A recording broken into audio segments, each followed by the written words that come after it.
प्रिय दर्शकों नमस्कार। आज हम जन्म कुंडली के 12 भावों पर चर्चा करेंगे। हमारे ऋषियों ने ज्योतिष शास्त्र में हमारे जीवन चक्र को जन्म कुंडली के 12 भावों से कैसे जोड़ा,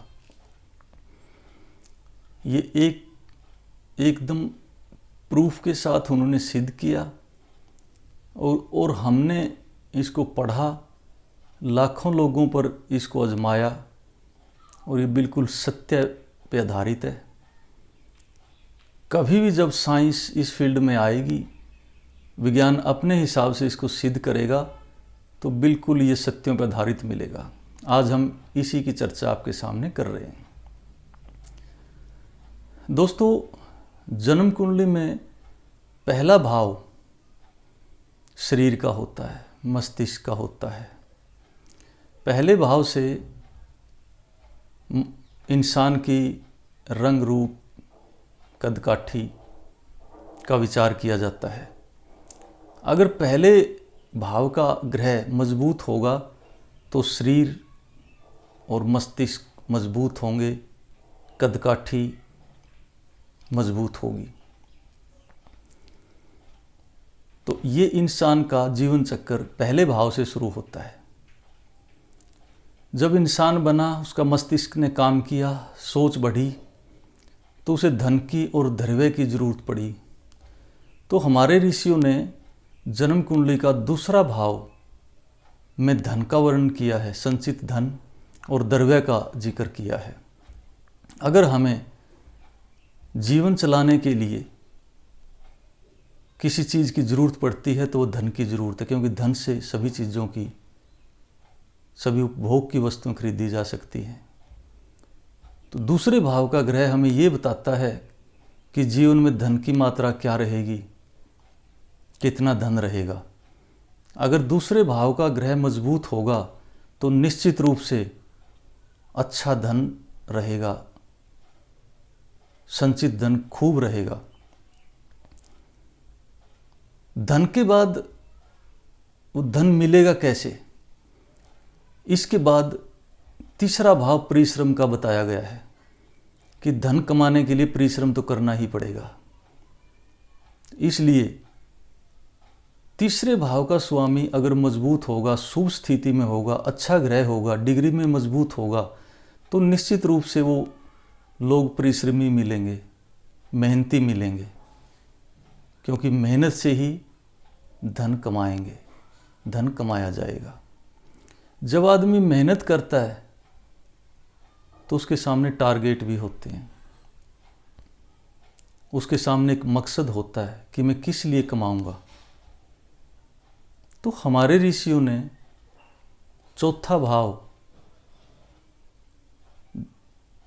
गाड़ी का, मकान का, भौतिक सुखों का बताया है, तो महत्वाकांक्षाओं का बताया है। अगर चौथे भाव का ग्रह मजबूत होगा तो निश्चित रूप से एक बड़े एम की तरफ इंसान चलेगा, महत्वाकांक्षी होगा और महत्वाकांक्षाओं को पूरी करने के लिए वो जी तोड़ मेहनत करेगा और उससे जीवन के सुख बढ़ाएगा। जीवन के सुख बढ़ाने के लिए दोस्तों बुद्धि का होना बहुत ज़रूरी है, तेज बुद्धि होनी चाहिए और प्रोग्रेस के विचार आने चाहिए। तो जन्म कुंडली में हमारे ऋषियों ने पंचम भाव बुद्धि का और प्रतियोगिताओं का बताया है।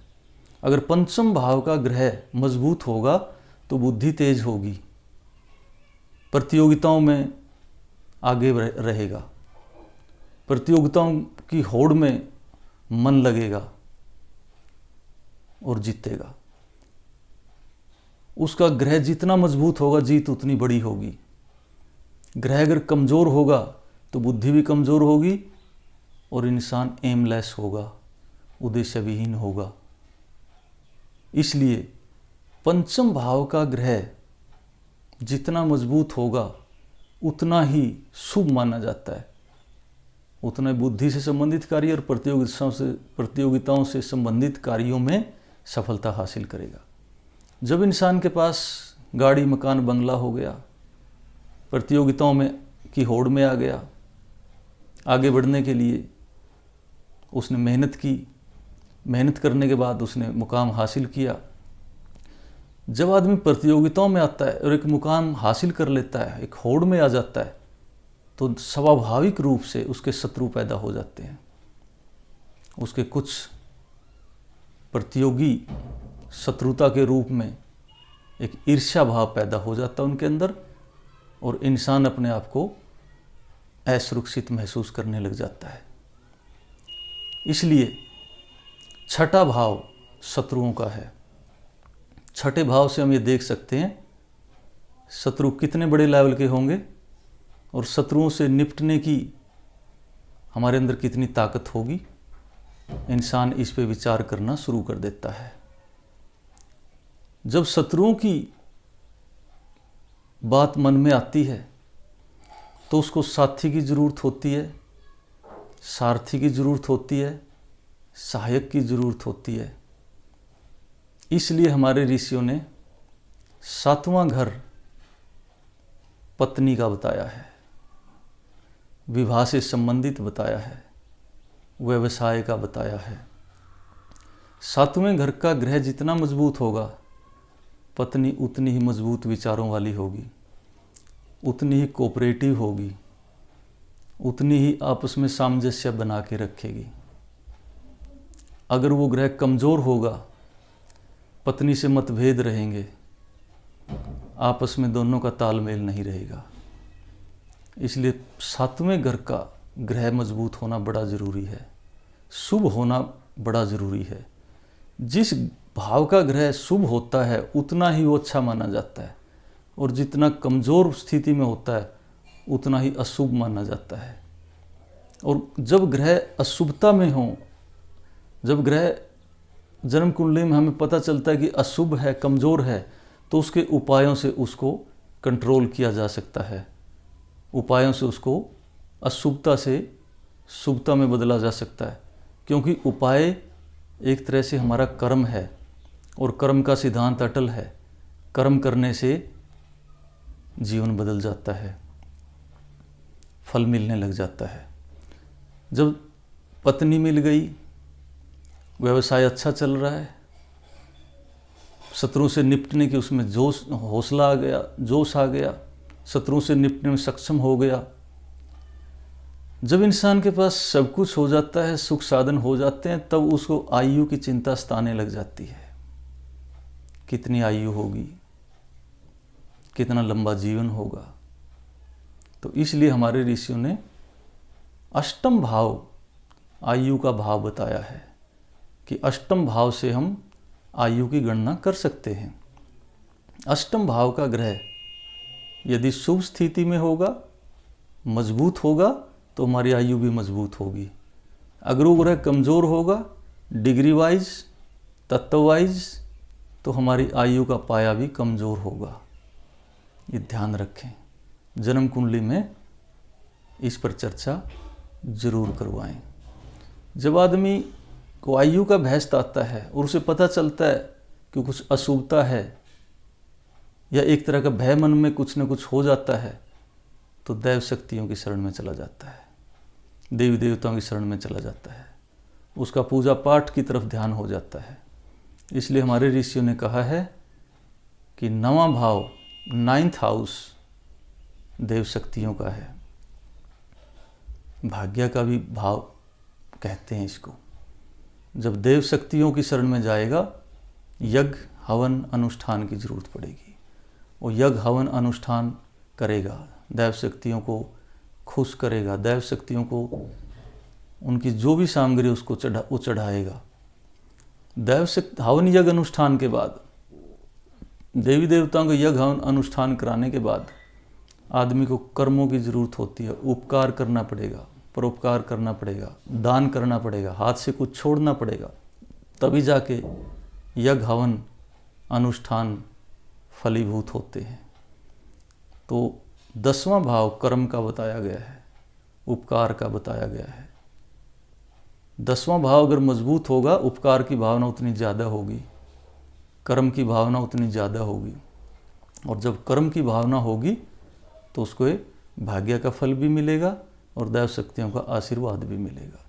इसलिए 10वें भाव का मजबूत होना भी बहुत ज़रूरी है। कर्म करे फल होए, कर्म करने से ही फल मिलेगा। तो हमारे ऋषियों ने 11वां भाव कर्म के फल का बताया गया है। कर्म के फल का बताया है कि 11वें भाव से हम जान सकते हैं कर्म का फल कितना मिलेगा, किस एवरेज में मिलेगा, किस औसत में मिलेगा। तो 11वें भाव का ग्रह का मजबूत होना बड़ा ज़रूरी है। वो हमारे लाभ का भी है, कर्म का भी है, और जीवन में किए गए कर्मों का फल कितना मिलेगा उससे भी संबंध है उसका। इस ग्रह का मजबूत होना बहुत ज़रूरी है। अगर ये अशुभ हो तो उपायों के द्वारा इसको शुभता की श्रेणी में इसको लेकर आना चाहिए। इससे संबंधित जो भी दान मंत्र वगैरह हैं वो समय पर करने चाहिए। जब आदमी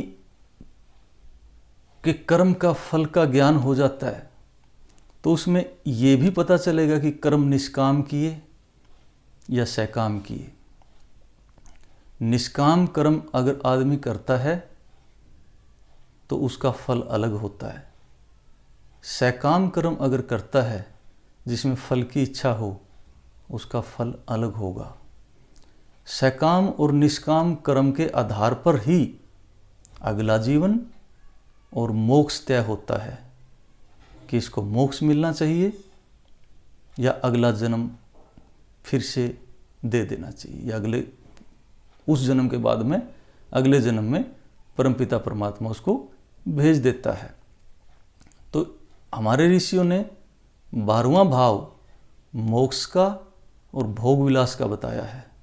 अगर सकाम कर्म होंगे तो वो भोग विलास की तरफ दोबारा से फिर चला जाएगा, उसका रीबर्थ हो जाएगा, पुनर्जन्म हो जाएगा। अगर उसके किए हुए कर्म निष्काम होंगे तो मोक्ष की प्राप्ति हो जाएगी। दोस्तों, मोक्ष की प्राप्ति इतनी आसान नहीं है, क्योंकि हर एक इंसान के अंदर कोई न कोई इच्छा रह जाती है। और हमारे गरुड़ पुराण के अंदर ये वर्णन आता है कि परमात्मा हर एक इंसान को एक वचन जरूर देता है। उससे आखिरी सांस में परमात्मा कहता है कि तुम्हें जो चाहिए वो मिलेगा। यहाँ हर एक इंसान जो उसकी इच्छाएं अधूरी रह जाती हैं उसकी मांग कर बैठता है। जो उसके अंदर दबे हुए विचार जो पूरे नहीं हुए उसकी मांग कर बैठता है, और इसी चक्कर से इंसान निकल नहीं पाता। इसलिए मोक्ष प्राप्ति की तरफ कोई बिरला, कोई महासंत ही जाता है जिसने सब कुछ त्याग दिया हो, जिसकी इच्छाएं समाप्त हो गई हों, जिसने सब कुछ परमात्मा पे छोड़ दिया हो, पूर्णतः समर्पित हो चुका हो। लेकिन इतना आसान नहीं है, क्योंकि हर एक इंसान को आखिर तक यही लगा रहता है कि परमात्मा सब कुछ क्या करता होगा, हम भी तो कुछ करते होंगे। लेकिन यही एक तपस्या है, यही एक निष्काम कर्म है। सब कुछ परमात्मा पे छोड़ के अपना कर्म करते रहें, फल की तरफ ध्यान ही ना दें, बस कर्म को सब कुछ समझें, तब निष्काम कर्म गिना जाएगा। और निष्काम कर्म के आधार पर मोक्ष और सकाम कर्म के आधार पर रीबर्थ निश्चित रूप से होगा। अगर रीबर्थ होगा, पुनर्जन्म होगा, फिर पहले भाव से वही शरीर इसी तरह से घूमना शुरू कर देगा जैसे हमने वर्णन किया है।